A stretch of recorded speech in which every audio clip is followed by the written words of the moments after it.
औलाद का मोह। दिलीप और सुधांशु नाम के दो भाई थे। दिलीप की शादी कावेरी के साथ हुई और सुधांशु की शादी माया के साथ। शादी के बाद दोनों भाई अपनी अपनी पत्नी के साथ खुशी खुशी रहा करते थे। दोनों भाइयों के परिवार एक ही घर में रहता था। साथ में खाना, साथ में घूमना, कुल मिलाकर दोनों भाइयों का परिवार खुशहाल परिवार था। कुछ सालों के बाद दिलीप की पत्नी कावेरी को एक बेटा हुआ।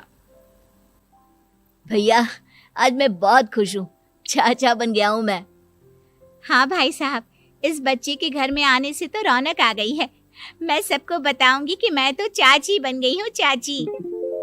तुम दोनों कितने अच्छे हो। हमारे बच्चे के आने से ऐसे खुश हो रहे हो जैसे ये बच्चा तुम्हारा ही हो। बस भैया, अब आपका बेटा इस दुनिया में आ गया ना, हम भी कोशिश करेंगे कि हमारा भी बच्चा जल्दी से इस दुनिया में आ जाए।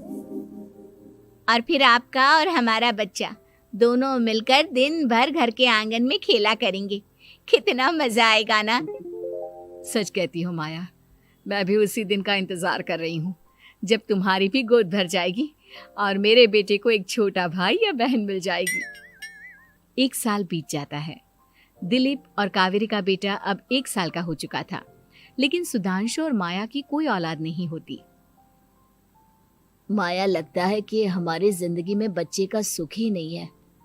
ऐसा क्यों कहते हैं? दिलीप भाई साहब का बेटा भी तो हमारा ही बेटा है ना। तुम्हारी बात बिल्कुल ठीक है माया, लेकिन फिर भी हमारा खुद का एक बच्चा होता तो कितना अच्छा होता। हाँ, कावेरी भाभी भी हमेशा कहती हैं उन्हें अपने बेटे के लिए एक छोटा भाई या बहन चाहिए।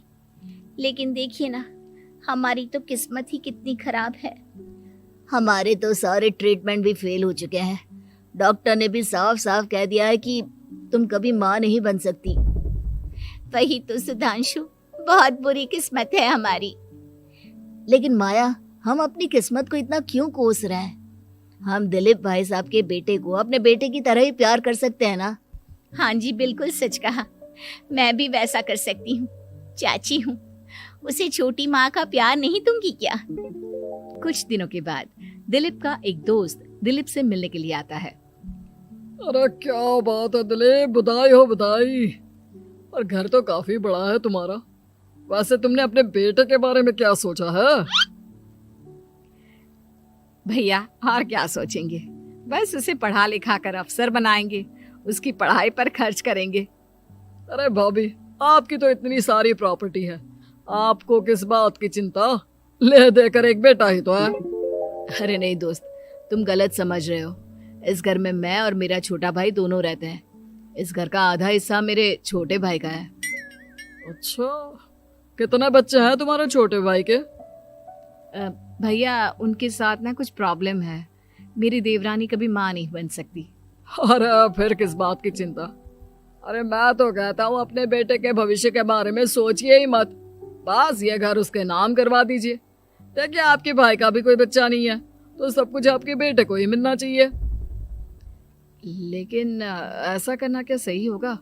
अगर उनका बच्चा नहीं है तो क्या हुआ? ये घर आधा उनका है, उनकी जो मर्जी है वो करें। अरे कैसी बात करते हो? उनकी कोई औलाद नहीं है, वो क्या करेंगे प्रॉपर्टी अपने नाम रखकर? हाँ, वैसे भाई साहब, आपकी बात तो बिल्कुल सही है। अब जो कुछ भी है वो हमारे बेटे का ही तो है। आखिर वही तो इस घर के वंश को आगे बढ़ाएगा। मैं कल ही देवर जी से बात करती हूँ। अगले दिन सुधांशु और माया, इधर आओ। तुम दोनों से एक बहुत जरूरी बात करनी है मुझे। बताइए ना भाभी, क्या बात है? आपको कहीं जाना है तो आप अपने बेटे को मेरे पास छोड़कर जाइए। मैं ही पूरा दिन रख लूंगी उसे। अरे नहीं माया, वो तो मुझे पता है। मैं किसी और चीज के बारे में बात करना चाहती हूँ। बताइए ना भाभी, क्या बात है?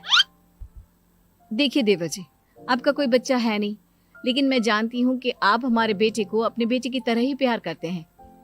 भाभी, बेटी की तरह नहीं, वो हमारा ही बेटा है। मेरे लिए तो वो मेरा ही बच्चा है। वही तो फिर क्यों ना ये सारी प्रॉपर्टी हम मेरे बेटे के नाम करवा दे, क्योंकि तुम्हारा हो या मेरा, हम सबका एक ही तो है बेटा। लेकिन भाभी, अभी तो वो सिर्फ 1 साल का है। अभी से प्रॉपर्टी उसके नाम करवाने का क्या मतलब है? देखे देवर जी, जो काम जितना जल्दी हो जाए ना उतना अच्छा। आने वाले वक्त का क्या भरोसा। भाभी भरोसा क्यों नहीं, हम तो हमेशा आपके बेटे को माँ बाप की तरह ही प्यार करेंगे। हाँ, लेकिन फिर भी मैं चाहती हूँ कि ये सारी प्रॉपर्टी मेरे बेटे के नाम हो जाए। अब मुझे नहीं लगता तुम दोनों को इसमें कोई भी परेशानी होगी, है ना? भाभी वैसे तो आप जो कह रही हैं वो बहुत जल्दबाजी है, लेकिन फिर भी अगर आपको ऐसा लगता है तो ठीक है, कल ही प्रॉपर्टी के पेपर बनवा लीजिए, मैं और माया उस पर साइन कर देंगे। इस तरह से अगले दिन प्रॉपर्टी के पेपर बनवाकर सारी प्रॉपर्टी दिलीप और कावेरी के बेटे के नाम पर करवा दी जाती है। कुछ दिनों के बाद सुधांशु, सुबह सुबह ये कौन लोग आ गए हैं तुम्हारे घर पर? भैया वो ऊपर वाला कमरा खाली पड़ा था ना, सोच रहा था किराएदार रख देता हूँ। लेकिन किराएदार रखने से पहले आपने हमसे पूछा भी नहीं। भाभी इसमें आपसे पूछने वाली क्या बात थी, हमें एक ही कमरे की जरूरत थी, इसलिए सोचा दूसरा कमरा किराए पर दे देते हैं, कुछ इनकम हो जाएगी। अरे माया, ये सारी प्रॉपर्टी अब मेरे बेटे के नाम पर है और यहाँ पर जो कुछ भी होगा उसके लिए तुम्हें मेरी या दिलीप की परमिशन तो लेनी पड़ेगी ना। हाँ सुधांशु, तुम्हारी भाभी ठीक ही तो कह रही है। अब देखो, तुमने खुद अपने हाथों से ये प्रॉपर्टी हमारे बेटे के नाम की है, वह अभी बहुत छोटा है, तो इस घर से रिलेटेड सारे फैसले तुम्हें हमसे पूछ कर लेने चाहिए। भाभी हमें तो लगा था कि आप हम लोगों से बहुत प्यार करती हैं, लेकिन आप तो हमारे साथ भेदभाव करने लगी। अरे, इसमें भेदभाव करने वाली क्या बात है? और मैंने कौन सा तुमसे कुछ गलत मांग लिया? अरे ले देकर मेरा बेटा इकलौता इस पूरे वंश का वारिस है, सब कुछ उसके नाम है। तुम्हें इस बात से जलन क्यों हो रही है? भाभी माया को जलन नहीं हो रही, वो तो बस ऐसे ही कह रही थी। सब जानती हूँ मैं, इसकी खुद की तो कोई औलाद पैदा नहीं हुई, बस इसीलिए जब देखो तब मेरे बेटे पर बुरी नजर डालती रहती है। देखो माया, कावेरी तुमसे बड़ी है, वो जैसा कहती है वैसा करो। और वैसे भी इस घर पर अब तुम लोगों का कोई अधिकार नहीं है, वो तो हम लोगों की भलाई समझो जो तुम्हें अभी तक यहाँ रहने दिया है। भैया आप इतने कैसे बदल गए? इस प्रॉपर्टी ने आपके दिल से हमारे लिए प्यार पूरी तरह खत्म कर दिया है क्या? इसी तरह वक्त बीतता जाता है और देखते देखते दिलीप और कावेरी का बेटा प्रणव 25 साल का हो जाता है और उसकी नौकरी लग जाती है। पापा, आज मेरा अपॉइंटमेंट लेटर आ गया है, मैंने सिंगापुर में जॉब ज्वाइन कर ली है। लेकिन प्रणव, विदेश में नौकरी करने जाने से पहले तुम्हें कम से कम अपने मम्मी पापा से एक बार पूछना चाहिए था ना।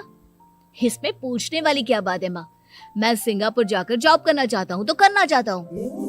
देखो प्रणव, हमने तुम्हारे लिए इतनी सारी प्रॉपर्टी यहाँ पर रखी हुई है, उन सब का क्या होगा? यहाँ रहो, बिजनेस करो। सॉरी पापा, मैं यहाँ रहकर कोई बिजनेस नहीं करने वाला, और ये जितनी भी प्रॉपर्टी आपने मेरे लिए संभाल कर रखी है ना, ऐसे ही किसी को दान में दे दीजिए, क्योंकि मैं सिंगापुर से वापस इंडिया आकर कभी नहीं रहने वाला। दिमाग खराब हो गया है तेरा, जानता नहीं, तेरी वजह से हमने तेरे चाचा चाची से लड़ाई करके पूरा घर तेरे नाम करवा दिया था। हाँ तो ऐसा करने से पहले आपको सोचना चाहिए था ना। और मम्मा, मैं तो वैसे भी उस वक्त 1 साल का था, मेरा इस मैटर से कोई लेना देना नहीं है। कैसी बात कर रहा है ये लड़का?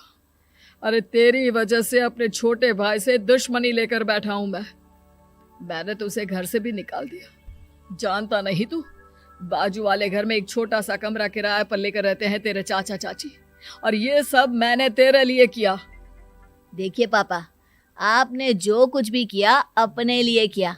मैंने आपसे कब कहा था कि मुझे ये प्रॉपर्टी और घर चाहिए? और वैसे भी अपने भाई के साथ इस तरह का बिहेव करके आपने कोई अच्छा काम तो किया नहीं। तू सही कह रहा है बेटा, हमने तेरे चक्कर में अपने छोटे भाई जैसे देवर और बहन जैसी देवरानी को इस घर से निकाल दिया। बहुत बड़ी गलती हो गई मुझसे।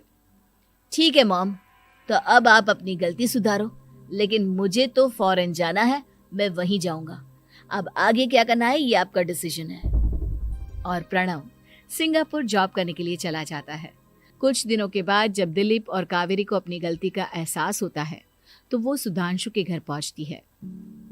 सुधांशु, माया, हमें माफ कर दो, हमसे बहुत बड़ी गलती हो गई।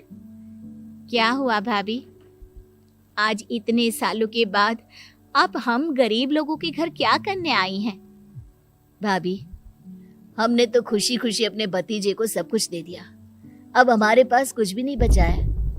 भाई, मुझसे बहुत बड़ी गलती हो गई। जो तेरे जैसे भाई को मैंने प्रॉपर्टी के चक्कर में घर से निकाला और जिसके लिए मैंने ये सब कुछ किया, वो खुद ही विदेश चला गया। भैया भाभी, जिस बेटे के लिए आपने हम लोगों को इतनी तकलीफ दी, आपस के प्यार को बिगाड़ा, जब वही आपसे दूर चला गया तो आपको इस बात का एहसास हुआ। लेकिन माफ कीजिए, अब हम आपके साथ रहने के लिए उस घर में नहीं आ सकते। नहीं नहीं माया, ऐसा मत कहो। मुझसे बहुत बड़ी गलती हो गई। प्लीज वापस चलो, मैं वो घर फिर से तुम्हारे नाम कर देती हूँ। भाभी, मैं उस घर का क्या करूंगी? किसके लिए? मेरा कोई बच्चा नहीं। मैं तो बस जिंदगी भर आप लोगों के साथ प्यार से रहना चाहती थी। प्रणव को अपने बेटे की तरह प्यार करना चाहती थी, लेकिन आपने मुझसे वो अधिकार छीन लिया। भाभी और भैया, एक सवाल पूछना चाहता हूँ आप लोगों से। जो बच्चा कुछ ही दिन पहले दुनिया में आया हो, जिस बच्चे के भविष्य का आपको पता ही ना हो, उसके लिए अपने पुराने रिश्तों को तोड़ देना, अपने सगे रिश्तेदारों से दुश्मनी मोल लेना, उनके साथ झगड़ा करना, उनकी बेइज्जती करना, क्या ये सही है? कम से कम हमें सही वक्त का इंतजार तो करना चाहिए ना। सिर्फ प्रॉपर्टी के लिए अपने सगे भाई को घर से निकाल दिया, वो भी अपने 1 साल के बेटे के लिए। क्या ये वाकई में सही था? जवाब दीजिए मेरी बात का।